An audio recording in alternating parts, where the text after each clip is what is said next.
Ya, halo pilot Indonesia, ketemu lagi dengan saya Andi L. Yudhistira. Kali ini kita pada tutorial kedua kita setelah sebelumnya bagaimana cara melakukan install OS-nya ya, upgrade, downgrade drone FPV. Kali ini kita akan saya akan memperlihatkan bagaimana default setting atau settingan wajib untuk drone-nya. Kita juga menggunakan Android, jangan lupa untuk simple ya. Untuk pertama kita konekkan dulu boardnya. Setelah dikonekkan kita langsung buka SpeeDB. Untuk teman-teman yang belum mempunyai aplikasinya silahkan download di Play Store ya, atau klik link di bawah di deskripsi, sudah saya sediakan juga. Kita klik ini,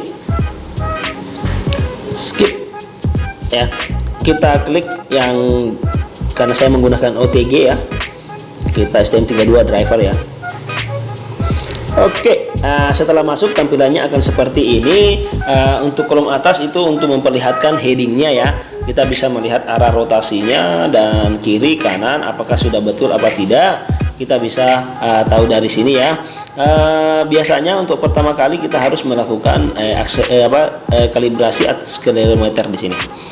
Lakukan kalibrasi akselerometer ya. Oke, setelah dilakukan kalibrasi akselerometer, harusnya untuk pergerakan drone-nya itu sudah sesuai dengan arah yang kita inginkan ya. Setelah itu cukup untuk tab awalnya itu sudah cukup di situ. Kita langsung ke tab kedua atau ports ya. Nah, di sini untuk pengaturan port sendiri itu di boardnya saya hanya support 2 UART ya, satunya UART 1 dan UART 2. Nah, untuk UART-nya sendiri ini kita gunakan untuk menyimpan receiver eksternal ya, seperti FlashSky, FrSky, yang FrSky itu XM Plus dan segala macam ya, bisa disimpan di sini. Terus yang UART keduanya mungkin saja kita bisa menyimpan GPS, mungkin saja kita bisa menyimpan telemetri, atau mungkin saja kita bisa menyimpan smart port ya. Jadi karena saya di sini tidak menggunakan semua itu, saya hanya menyimpan receiver ada di UART 2 ya. UART 2. Jadi untuk menyimpannya di UART 2 kita klik serial RX di UART 2. Oke ya. Nah, terus kita save and reboot.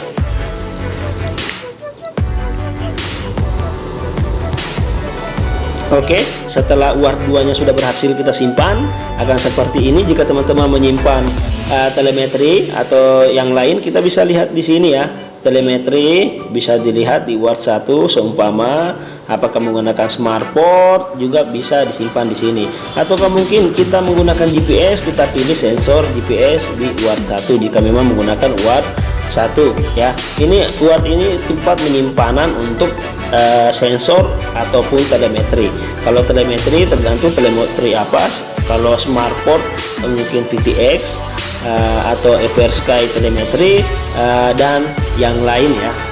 Jadi bisa kita pilih sesuai dengan keinginan. Jadi untuk lokasi UART 1 itu kita harus mengenalinya di boardnya juga. Kita sesuaikan dengan pin-pin yang kita pasang di UART-nya. Jadi jika menyimpan receiver di UART 2, buatlah pengaturan serial RX di UART 2. Jika menggunakan telemetri di UART 1, ketiklah telemetri di UART 1 dan pilihlah tipe protokol yang kita gunakan, tipenya yang kita gunakan, apakah FrSky atau smart port dan seterusnya ya.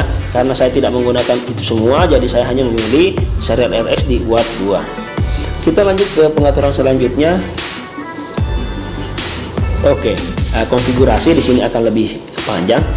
Untuk mixer sendiri kita tetap pilih Quad X. Untuk motor direction itu arahnya apakah searah jarum jam atau berlawanan arah jarum jam ya. Kita bisa lihat di sini bahwa di gambarnya bahwa 1 2 3 untuk motor satunya itu bergerak searah jarum jam, dan untuk nomor 2 nya searah berlawanan dari arah jam. Jika kita menggunakan prop out dan prop in, kalau ini namanya prop in, kalau kita menggunakan prop out kita centang di sini ya. Jadi di sini akan reverse ya. Jadi kita menggunakan prop out, prop dari dalam ke luar ya. Kalau prop ini itu dari luar ke dalam kuatnya. Jadi bisa dilihat dari arah, perbedaannya dari arah panahnya. Karena di sini saya tidak menggunakan reverse ya atau prop out ya, saya tidak menerapkan di situ. Kita turun ke bawah. Nah, untuk konfigurasi sistem ini ada gyro dan ada PID loop. Nah, biasanya untuk board-board yang lawas atau mungkin F4 versi lama, kita untuk alangkah baiknya kita memilih sesuai dengan kemampuan boardnya kita. Jika menggunakan F411, alangkah baiknya kita setting di angka 4 plus 4, 8 plus 8 ya. Gironya 8, PID loopnya 8. Tapi saya menggunakan STM, saya menggunakan versi yang lawas, jadi saya menggunakan cukup 4/4 saja. Jadi saya menggunakan 4/4 saja. Untuk akselerometer kita matikan saja. Jadi kalau di sini saya ulang kembali, untuk giro dan PID loopnya itu 88 atau 44 ya. Oke, akselerometer tetap aktif, barometer non aktif semua. Di sini untuk mengisi nama ya. Ini untuk mengisi kamera angle-nya. Jadi kamera angle-nya itu berapa derajat kita bisa isi di sini. Mungkin saya akan menuliskannya di angka 30. Oke, untuk dashot sendiri SC protokol, lanjut ke bawah. SC protokolnya itu kalau sepengetahuan yang saya tahu ya, jika kita menggunakan gyro update frekuensi dan PID loopnya yang 4/4, maka kita cukup memilih dashot 300. Namun perlu diingat, pemilihan protokol EST ini harus disesuaikan dengan ESC yang kita gunakan. Apakah support di shot ataukah masih multi shot atau one shot ya. Karena saya sudah memiliki board yang menengah ke atas, jadi sudah support di shot, makanya saya pilih di shot 300 karena saya menggunakan 4/4. Jika saya menggunakan 8, jika teman-teman menggunakan 8/8, cobalah di angka di shot 600. Ini beberapa pengaturan yang cukup bagus di saya ya. Saya membagikan itu. Oke, terus untuk SC fitur sudah selesai. Board and sensor alignement ini untuk memutar boardnya ya, karena saya tidak memutar arah boardnya, tetap searah arah pada boardnya, arah panah pada boardnya. Jadi saya tidak merubah board sensor alignement di sini. Jika teman-teman merubah arahnya, mungkin saja dari arah depan menjadi arah ke kiri. Teman-teman cukup merubah di ininya ya, di yaw-nya ya. Biasanya di yaw degrees. Jadi cuma merubah geser dari kiri ke kanan ya. Nah, tapi karena saya tidak merubah itu dan arah panahnya boardnya masih tetap mengarah ke depan, berarti saya tidak merubah sesuatu di sini. Akselerometer trim, saya tidak melakukan akselerometer trim ya, karena saya anggap bahwa saya masih cukup bagus untuk menyeimbangkannya. Arming 25 ya. Jadi armingnya, maksud dari arming ini, jika kemiringannya di 25 derajat, dia masih bisa arming. Jika di atas 25 derajat, dia tidak akan bisa arming. Jadi karena kita bermain FPV dan sering bermasalah dengan kemiringan, pasti landingnya lebih dari 25, makanya saya di sini pasangnya 180. Oke, kita lanjut ke bawah. Receiver ya. Receiver yang saya gunakan di sini karena ini support SPI juga dengan flash key, tapi saya tidak ingin menggunakan itu karena SPI itu jaraknya sangat buruk ya. Makanya saya melakukan penambahan menggunakan S-Bus ya, dengan menggunakan FR Sky dengan tipe S-Bus. Jadi saya merubahnya ke serial receiver. Oke, dengan S-Bus. Jadi saya menggunakan FR Sky, walaupun sebenarnya boardnya ini adalah flash sky, tapi saya tidak menggunakan SPI bawaannya dan saya menggunakan S-Bus di sini. Untuk RSSI saya tidak mengisi, GPS saya tidak mengisi karena saya tidak memasang itu. Nah, di sini adalah order fitur ya. Order fitur di sini ini namanya air mode. Nah, ada OSD dan anti gravity dan dynamic filter. Biasanya saya tidak akan menjelaskan satu-satu apa fungsi dari ini, mungkin akan lebih spesifik ke videonya, tapi saya membagikan yang settingan-settingan yang umum yang harus dan wajib kita lakukan. Jadi untuk pemula saya tidak menyarankan teman-teman untuk mengaktifkan air mode ya. Jika teman-teman sudah cukup ahli dalam menganalisa atau mengendalikan sebuah drone, dengan air mode pun teman-teman saya yakin bisa mengendalikannya. Tapi kalau saya karena pemula, saya mematikan air mode, tapi nanti saya aktifkan melalui switch ya. Kita melewatkan ini supaya tidak terlalu lama. Ini saya tidak isi, beepernya saya tidak isi, semuanya masih seperti standar ya. Yang saya bagikan adalah sesuai dengan standar umum settingan. Save. Fotonya.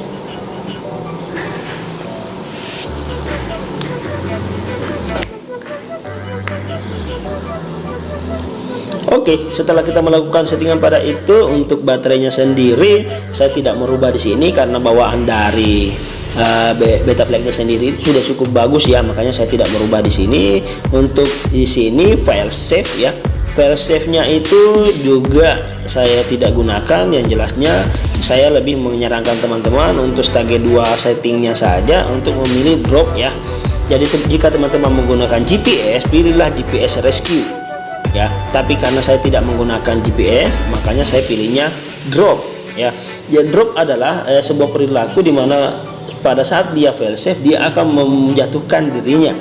Nah, sedangkan land adalah dia akan berusaha untuk landing ya, namun tidak disarankan untuk ini karena kenapa, akan dipengaruhi oleh angin yang akan membuat drone-nya bergeser dan akan menimpa seseorang ya. Karena kalau saya biasa lebih merekomendasikan untuk drop. Oke ya, setelah itu save and reboot.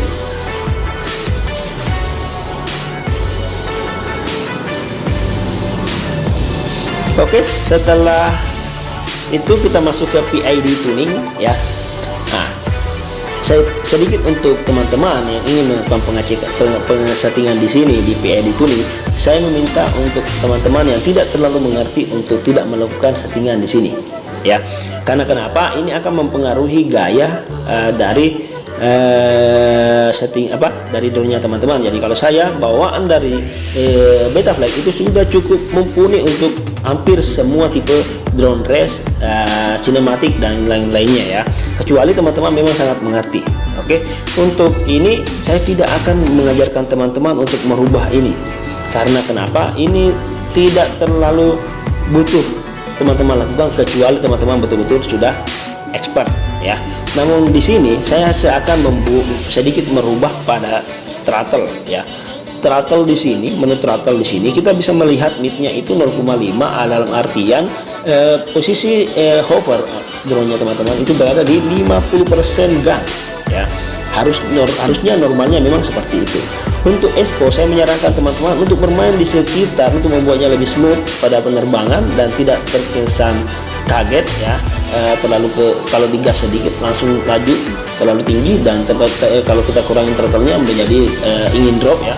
Jadi saya menyarankan teman-teman untuk membuat angkanya 0,10 sampai dengan 0,20 ya. Teman-teman bisa merasakannya. Jika terlalu agresif silakan ditambahkan expo-nya, jika terlalu slow kita bisa menurunkan ya. Kurang lebih seperti itu. Jika sudah kita save ya. Oke, kita save. Dan untuk settingan profil PID jangan dirubah, kita masuk ke red ya. Jadi kita main di red ya. Di sini di atas ini basic and acro kita melihat red, super red dan red ya. Di sini angka 111 dan 0,7 ini adalah default setting. Di sini ada, terus yang kedua ada filter setting di sini. Saya juga tidak menyarankan teman-teman untuk tidak mengerti ya. Yang bagi teman-teman yang tidak mengerti, saya tidak menyarankan untuk merubah filter di sini. Karena kenapa? Ini akan berpengaruh ke panasnya ESC dan motor ya. Untuk penerbangan awal saya menyarankan teman-teman untuk mengecek temperatur motor ya. Teman-teman cukup menerbangkannya hover mungkin kurang dari 1 menit dan melandingkan kembali dan mengecek motornya apakah panas dan segala macam, karena pengaturan pada filter ini sangat berpengaruh dengan panasnya ESC dan motor. Oke. Terus kita masuk ke receiver. Nah, di sini kita lihat ada receivernya kita bisa melihat perilaku dari sticknya kita, apakah rollnya itu baik, pitchnya bagus, yaw-nya bagus atau throttle-nya bagus ya. Kita bisa lihat di sini semua berjalan dengan normal. Rollnya seperti apa? Kita memiliki gambar di preview di sini. Kita bisa mencoba mencocokkannya dengan sticknya kita. Apakah perilakunya kita pada saat kita geser ke kiri dia geser ke kiri, kita geser ke kanan, drone-nya geser ke kanan, ke depan dan belakang, sesuai dengan perilaku di preview ini yang cukup bagus ya. Nah, terus bisa dilihat juga jika teman-teman menemukan salah satu aux antara aux 12, mungkin saja antara aux 12 atau aux 4 ya, dimana PWM-nya ini naik ya, full, kadang berkurang atau bergoyang-goyang, kemungkinan itu adalah telemetri ya, salah, kemungkinan itu adalah RSSI ya. Jadi RSSI remote, jadi kamu bisa mengetahui berapa RSSI dari remote-nya kamu. Jadi kamu bisa memasukkan seumpama itu bergoyangnya di angka aux 4 atau aux 9 atau aux 10 dan sebagainya. Kamu cukup memasukkan RSSI channel ini di aux keberapa. Jadi seumpama aux-nya yang berubah naik turun itu berada di aux 4, jadi pilihlah aux 4. Hanya itu settingan yang cukup bagus di sini, dan kita ketik save. Setelah itu, setelah tadi kita lanjut lagi ke mode ya. Sekarang kita masuk ke mode. Mode di sini kita lihat di sini paling atas adalah arm, ada angle horizon ya. Ini adalah modes. Jadi yang masuk modes adalah ini. Jadi untuk membuat drone-nya kita arming bisa kita cek di angka rank-nya ini. Jadi kita dapat memilih untuk arming-nya atau untuk engine on-nya kita pilih di aux keberapa. Jadi biasanya saya gunakan aux 1 untuk engine on dan buatlah ini ke angka paling ujung seperti ini, kurang lebih di antara 1600 sampai dengan 2000 ya. Saya kasih full sih seperti ini. Untuk aux berarti aux 1 adalah untuk armingnya. Terus untuk bagi teman-teman yang pemula, di sini ada angle ya. Di sini ada angle. Jadi teman-teman cukup menggunakan angle seperti terlebih dahulu ya, sebelum teman-teman lanjut ke acro. Saya akan menjelaskan bagaimana cara mengatur modes yang dapat berpindah dari angle horizon atau air mode ke acro ya. Jadi saya cukup teman-teman mengikuti ini. Jadi biasanya saya membuat arming di aux 1 dan untuk modes penerbangan itu berada di aux 2 dengan range angle berada di antara paling ujungnya 900 sampai dengan lebih dari setengah ya. Saya membuatnya biasanya seperti ini ya. Terus kedua adalah air mode rank. Jadi saya juga menggunakan aux 2 dan membuatnya geser ini ke kanan seperti ini ya. Jadi pada saat saya memilih tuas paling aux 2 paling di bawah, saya akan terbang dengan menggunakan mode angle. Jika saya menyimpan tuasnya berada di tengah ya, atau saya memilih switch yang memiliki tiga step ya, step bawah, tengah, dan atas. Jika saya menyimpannya di tengah, saya akan menggunakan angle plus air mode ya. Terus jika saya membuat tuasnya paling ke atas atau paling ke bawah, saya akan masuk ke mode acro atau air mode ya. Jadi apa perbedaan acro dengan air mode? Air mode itu ya sebenarnya bukan mode, tapi dia fitur yang membantu teman-teman untuk melakukan kurang lebih semisal membantu teman-teman untuk menjaga ketinggian, kurang lebih seperti itu, atau menjaga batas throttle rendah ya, batas bawah throttle ya, membantu teman-teman. Namanya juga air mode. Jadi dia selalu ingin di udara, bukan di dasar ya, untuk membantu teman-teman untuk mengelola throttle ya, kurang lebih seperti itu yang saya tahu ya. Yang saya bagi adalah yang saya tahu. Saya simpel seperti ini. Terus di aux 3 biasanya saya buatnya beeper. Saya membuat beeper itu di angka paling ini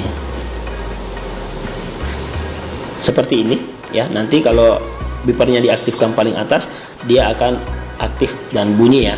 Nah, ada banyak lagi di sini ya. Salah satu fitur yang cukup bagus untuk digunakan adalah flip over after crash. Jadi jika teman-teman jatuh dan terbalik, posisi kuatnya itu bisa dibalikan dengan sendirinya tanpa harus memutarnya secara manual. Jadi saya biasanya menyimpan ini di aux 4, terus menggeser ini ke seperti ini kurang lebih ya.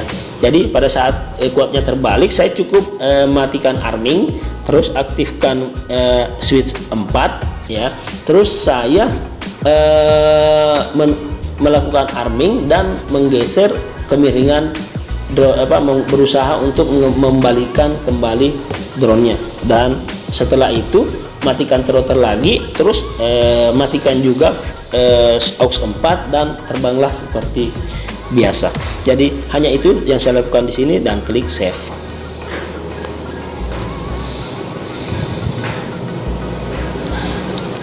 Oke, setelah itu untuk tab ini tidak terlalu kita butuhkan ya untuk pemula ya.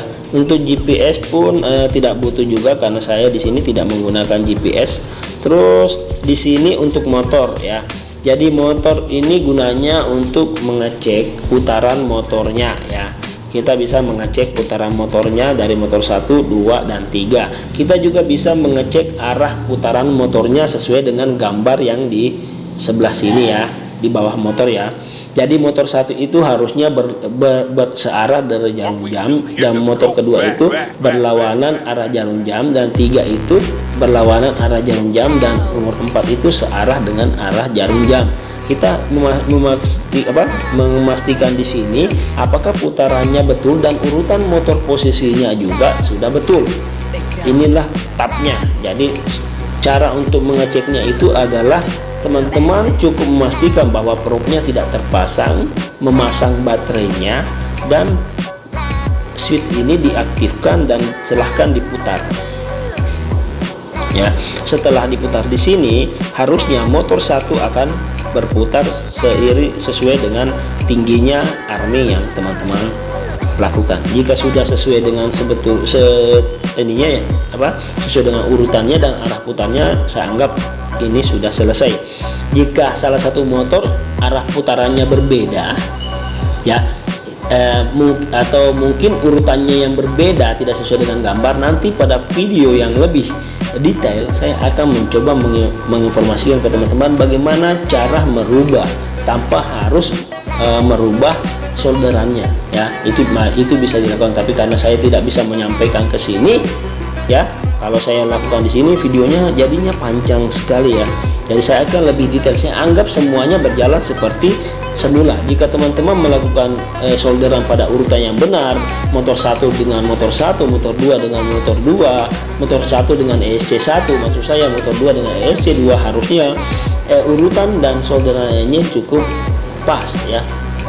Oke. Nah, untuk merubah arah putar sebenarnya ada 2 cara, nanti saya bagikan pada video selanjutnya ya. Setelah itu kita ada namanya OSD. OSD itu teman-teman yang memiliki board yang support dengan OSD, teman-teman bisa menggunakan ini. Di sini kita bisa setting apa yang ditampilkan oleh display FPV kita. Jadi RSSI value mungkin ya, jadi menunjukkan kekuatan signalnya, mainboard baterai voltage, mungkin baterainya berapa ya. Saya selalu buatnya seperti ini.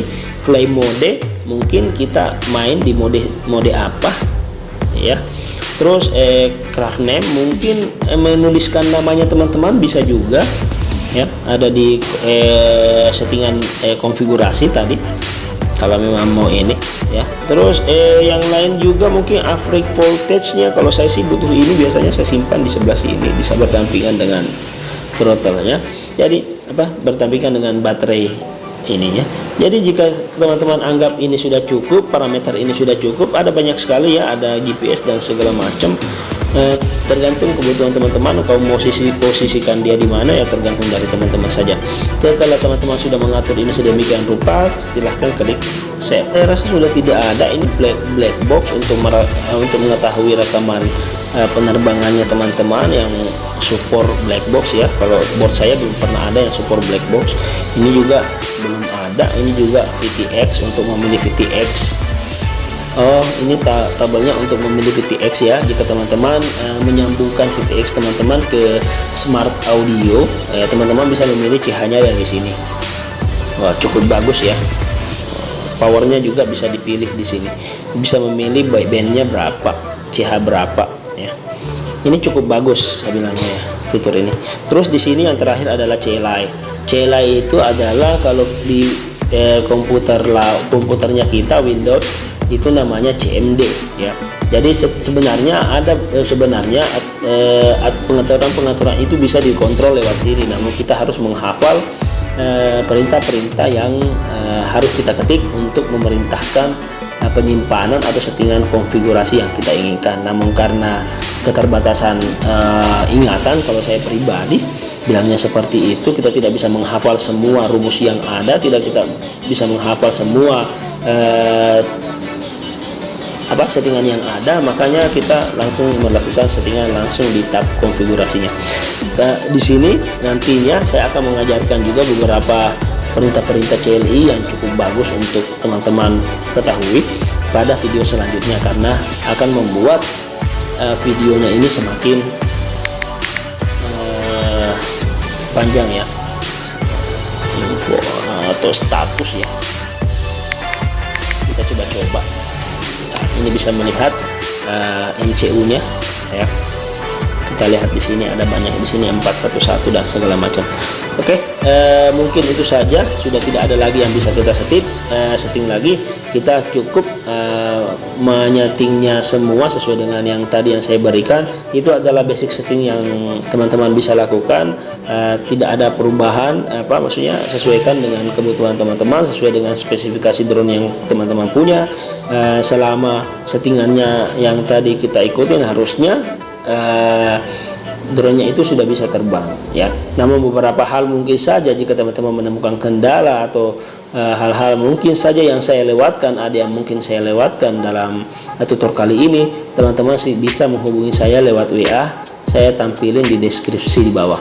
Oke teman-teman, mungkin itu saja yang bisa saya bagi di pagi hari ini. Semoga bermanfaat bagi teman-teman dan saya sendiri.